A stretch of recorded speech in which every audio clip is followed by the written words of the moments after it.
Ichi had been wanting to find more history parts on Tasmania as he was studying his prize of the statue in Hobart.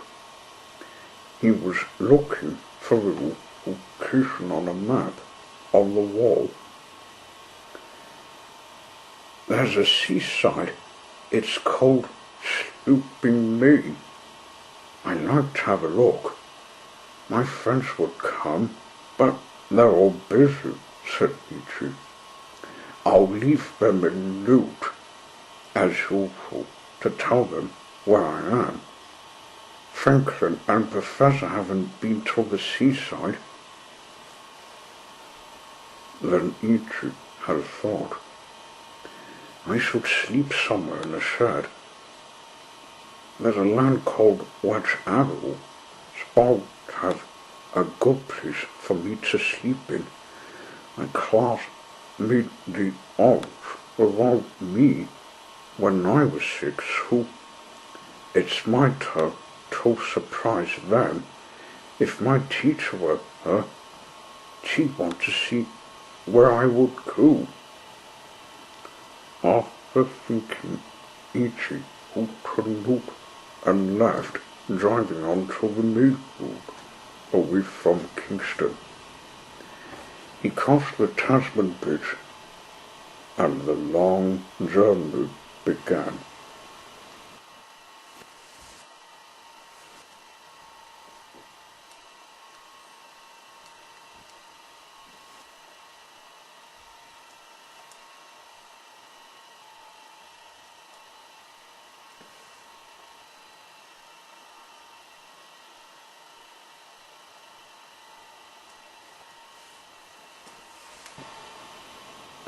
The route took him through Mornington. It had 2 ways, up above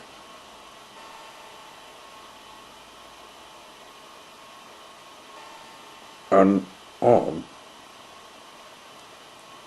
where he was driving.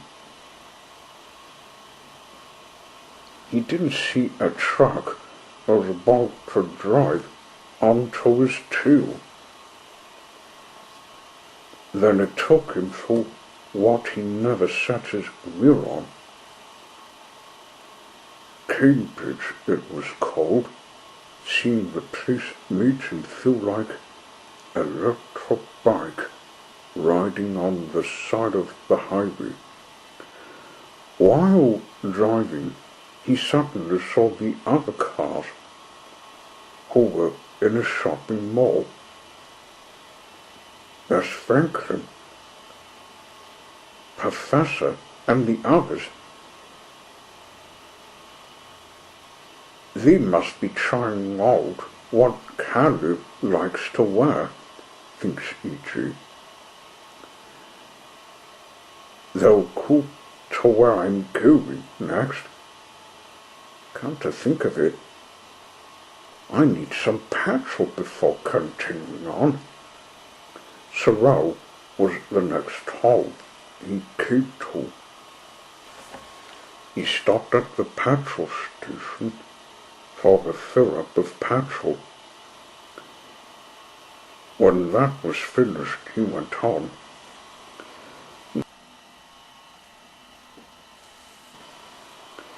Now the hours had passed, and he was starting to feel hungry.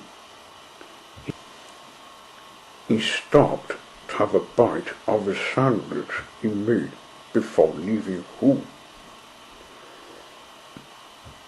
I shall need a rest when I get there, Ichi thought. Any Hobart car needs to not do a daring, non-stop drive to their wheels. He came to Dunalley, crossing a turning bridge, through a old boulder sloop, and once again he went by the sea.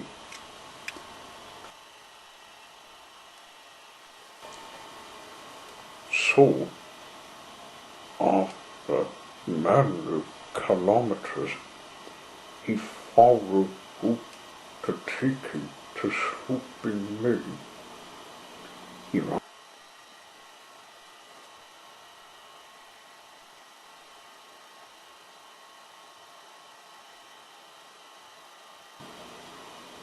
arrived at the seaside and parked himself to enjoy the view of the sea before getting on to Wedge Avenue.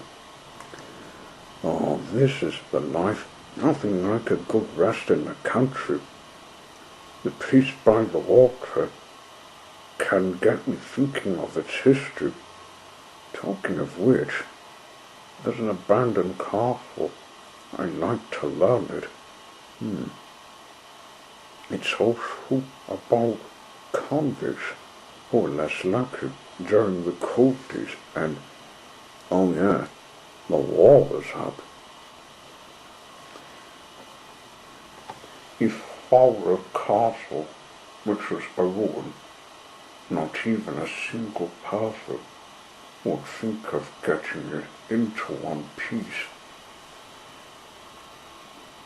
Then he went on to Wedge Avenue. It was getting late, and the rain was gonna pour onto him. He soon arrived at a house next to a shed. Ah, that's a good place to rest. I might write another letter to my school, said E.G., thinking. He got in it just in time to have a big fall. Whew, that was close. I'll be wanting to write borrowed story. That's to be shared with my friends. E.G. breathed a sigh of relief. There was one thing he forgot about. Elrod had moved to Wedge Avenue. Hobart told him that he was to look along before heading to Kingston.